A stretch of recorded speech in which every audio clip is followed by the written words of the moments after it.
Hello friends, welcome to my YouTube channel. आप ये जो मेरे हाथ में देख रहे हैं इसको हम ग्लोब बोलते हैं। एंड ये जो है ये अर्थ का मॉडल है। कुछ इसके बारे में मैं आपके साथ कुछ जानकारी शेयर करने वाला हूँ। आप यहाँ पर देख सकते हैं, यहाँ पर इंडिया है और इंडिया के एग्जैक्ट ऑपोजिट साइड में अगर हम देखेंगे यहाँ पर, तो यहाँ पर यूएसए है। ये देखिए नॉर्थ अमेरिका लिखा हुआ है यहाँ पर।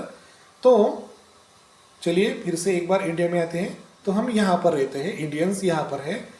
तो अगर इंडियंस को इंडिया से लेकर यूएसए अगर जाना है तो एरोप्लेन से अगर हम जाएंगे तो हमें करीबन 15 से 17 घंटे लग जाते हैं।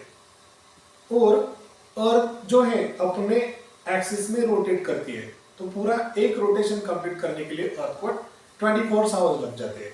सो अगर ये एकदम दोनों के दोनों जो कंट्रीज है ऑपोजिट डायरेक्शन होने के कारण इसको सिर्फ क्या लगेगा, 12 घंटे लगेंगे, अपने 12 घंटे लगेगा। बट इसका मतलब अर्थ, ये जो यूएसए को इंडिया की जगह पर अगर आना है तो उसको सिर्फ 12 घंटे लगेंगे।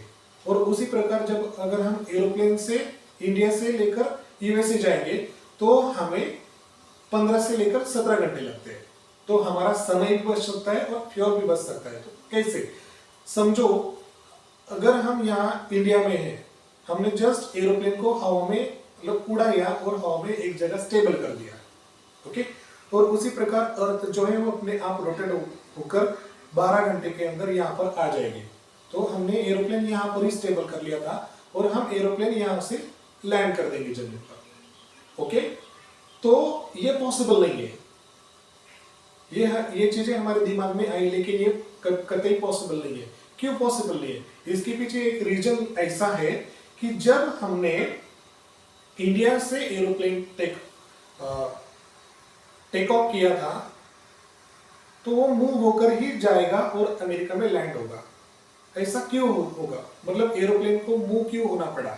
क्योंकि अगर कोई भी चीज अगर हम उड़ाकर उसको हवा में स्टेबल कर ले तो अर्थ को जो ग्रेविटी है वो ग्रेविटी उस चीज को पकड़ कर रखती है। क्योंकि अर्थ के बाहर में जो कुछ एटमॉस्फेयर है वो पूरा का पूरा एटमॉस्फेयर जो है ये अट्रैक्ट करती है अपनी तरफ, ठीक है।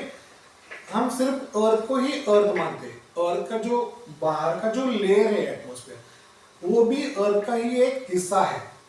अगर हम इस पर जमीन पर है तो जमीन हमें अट्रैक्ट करती है, तो जमीन हमें भी अट्रैक्ट करती है और जो हवा में जो भी चीजें फ्लोट करती है उसको भी वो अपनी तरफ खींचती रहती है। इसीलिए अगर एक जगह से उड़कर हमें दूसरी जगह जाना है तो हमें मूव करना जरूरी है, हमारी मूवमेंट जरूरी है। इसलिए एरोप्लेन को एक जगह से अगर दूसरी जगह जाना है, एक कंट्री से दूसरी जगह कंट्री अगर जाना है तो उसको मूव होते हुए जाना पड़ेगा। अगर हमने उसको अगर वहीं पे स्टेबल रखा तो वो अर्थ के साथ ही घूमते रहेगा। जैसे कि ये मान लो भी ये अर्थ वैसे लेकर इस तक ऐसे रोटेट हो रही है, तो उसी प्रकार वो भी जो चीज है उसी पॉइंट में वो रोटेट हो जाएगा।